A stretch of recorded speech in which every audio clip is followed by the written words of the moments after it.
അസ്സലാമു അലൈക്കും. കണ്ണൂർ ഗ്രാമ കുക്കിങ്ങിലേക്ക് എല്ലാവർക്കും സ്വാഗതം. ഞാനിന്ന് ഇവിടെ ചായക്കടയിൽ കിട്ടുന്ന ഉണ്ടക്കായാണ് ഉണ്ടാക്കുന്നത്. അതേ ടേസ്റ്റിൽ തന്നെയാണ് ഉണ്ടാക്കുക. വളരെ എളുപ്പത്തിൽ ഉണ്ടാക്കാൻ പറ്റും. അപ്പം അതെങ്ങനെയാണ് ഉണ്ടാക്കുന്നതെന്ന് നമുക്ക് നോക്കാം. അതിന് വേണ്ടിയിട്ട് ഒരു ബൗളിലേക്ക് 1 കപ്പ് ഗോതമ്പ് പൊടി ഇട്ട് കൊടുക്കുന്നുണ്ട്. 1 കപ്പ് മൈദയും കൂടി ചേർത്ത് കൊടുക്കാം. 1 നുള്ളി അപ്പക്കാരം ഇട്ട് കൊടുക്കുന്നുണ്ട്, ബേക്കിംഗ് സോഡ.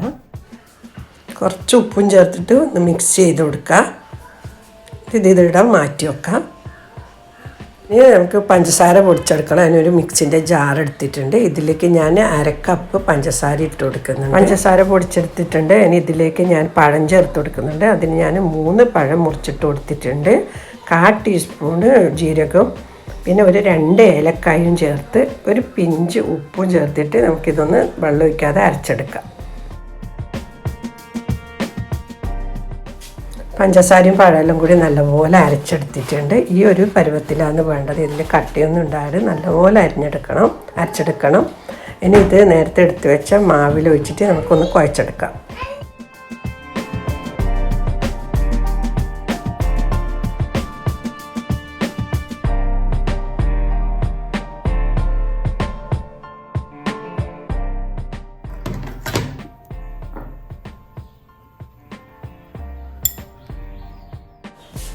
ഇനി ഇതിലേക്ക് കുറച്ച് വെള്ളം കൂടി ഒഴിച്ചിട്ട് കുഴച്ചെടുക്കാം.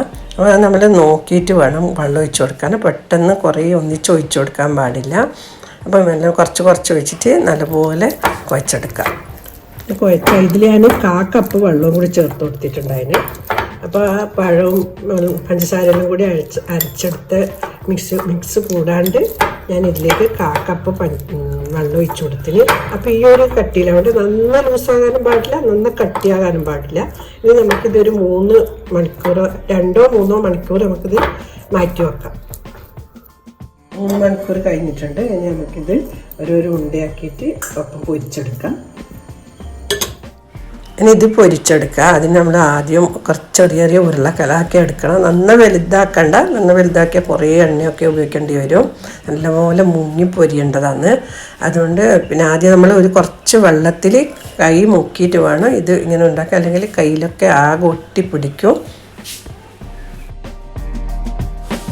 സ്റ്റവ് ഓൺ ചെയ്ത് കടായി വെച്ച് കൊടുത്തിട്ട് അതിലേക്ക് കടായി ചൂടായതിന് ശേഷം അതിലേക്ക് ഞാൻ ഓയിൽ ഒഴിച്ചു കൊടുത്തിട്ടുണ്ട്. ഓയിൽ നല്ലപോലെ ചൂടായതിന് ശേഷം ഒന്ന് സ്ലോ ചെയ്തിട്ട് ഇതിലേക്ക് നമുക്ക് ഇട്ട് കൊടുക്കാം. അല്ലെങ്കിൽ നല്ല ചൂടിൽ തന്നെ ഇട്ട് കൊടുത്താൽ പെട്ടെന്ന് പുറം ഭാഗം അങ്ങ് കരിഞ്ഞു പോകും, പിന്നെ ഉള്ളിൽ വേകാണ്ടായി പോകും. അപ്പോൾ നമ്മളെന്താ വേണ്ടതെന്ന് വെച്ചാൽ ആദ്യം ഒന്ന് നല്ലപോലെ ചൂടായതിന് ശേഷം അത് ഒന്ന് തീ കുറച്ചതിന് ശേഷം അതിലേക്ക് ഇട്ട് കൊടുക്കുക.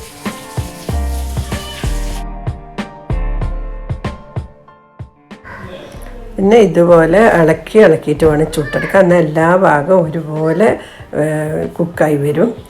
അപ്പം പിന്നെ എൻ്റെ വീഡിയോ കാണുന്നവർ ആരെങ്കിലും സബ്സ്ക്രൈബ് ചെയ്യാൻ ബാക്കിയുണ്ടെങ്കിൽ ഒന്ന് സബ്സ്ക്രൈബ് ചെയ്യുക. തൊട്ടടുത്ത ബെൽ ബട്ടനും കൂടി ഒന്ന് അമർത്തുക. എന്നാൽ മാത്രമേ ഞാൻ ഇടുന്ന വീഡിയോൻ്റെ നോട്ടിഫിക്കേഷൻ കിട്ടുകയുള്ളൂ. ഇത് റെഡി ആയിട്ടുണ്ട്. ഇനി ഇത് കൂരി എടുത്തിട്ട് ഒരു പാത്രത്തിലേക്ക് മാറ്റാം. നമ്മൾ എങ്ങനെയാണ് ചായക്കടയിൽ കിട്ടുന്നത് അതുപോലത്തെ അതേ ടേസ്റ്റിലാണുള്ളത്. ഉള്ളൊക്കെ നല്ലപോലെ വെന്തിട്ടുണ്ട്. എല്ലാവരും ഒന്ന് ഉണ്ടാക്കി നോക്കുക. ഇഷ്ടപ്പെട്ടിട്ടുണ്ടെങ്കിൽ ലൈക്ക് ചെയ്യുക, ഷെയർ ചെയ്യുക, നിങ്ങൾ വിലപ്പെട്ട അഭിപ്രായം അറിയിക്കുക. ഇൻഷാ അല്ലാഹ് അടുത്ത് തന്നെ നല്ലൊരു വീഡിയോ ആയിട്ട് കാണാം. Thank you.